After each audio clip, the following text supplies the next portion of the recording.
Lucy, if you could start us off, like each of you two, and we'll just move down the line coming back this way, defining local. We hear local, we talk about local. What is local to you and your organization? Yeah, I'm glad that that doesn't have a national definition, because in where I live, local it's really subjective. People on San Juan Island think local is San Juan Island. It takes an hour to get by ferry from the island to the mainland, and there is also businesses. There's grocery stores and co-ops on the island. There's bed and breakfast and a big tourist scene.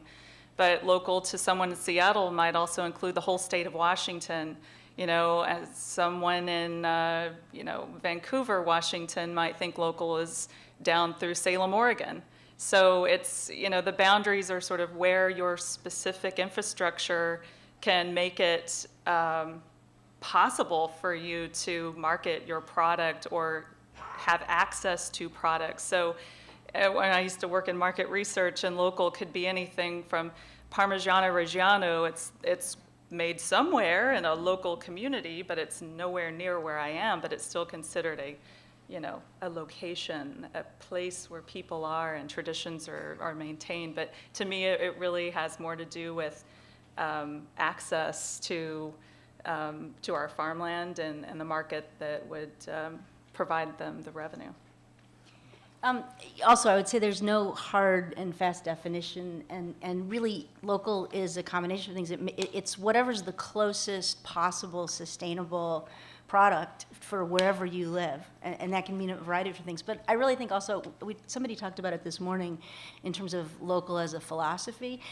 To me, local is about transparency and knowing the provenance of the food, knowing who produces the food. And so that seems to be apart from, it's not 50 or 100 miles or within your state, it's knowing where it comes from that defines local for most of the folks we work with. Yeah, I would agree with that.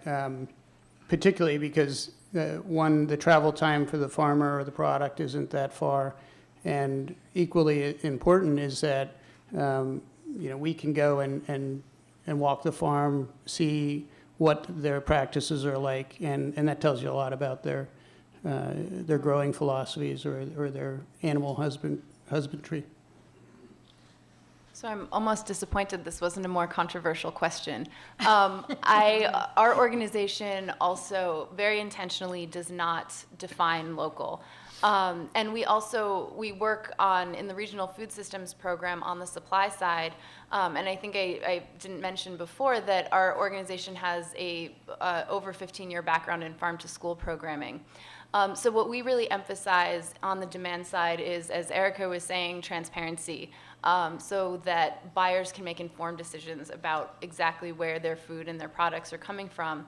And then on the supply side, with the buyers that we work with, we try to help them to frame criteria that makes the most sense for them, given whatever community they're in. I like it. Every year, the definition changes and broadens a bit. It started within the 50-mile club to the 100-mile club to a regional food shed, so it's kind of within the focus. What I've always used with my group is when I talk to people, when I'm in San Diego, local is to San Diego. When I'm in Orange County, local is San Diego, Orange County, Riverside, and Los Angeles.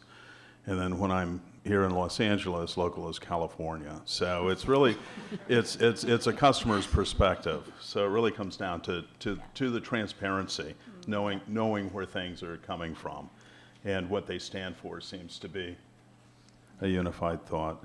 So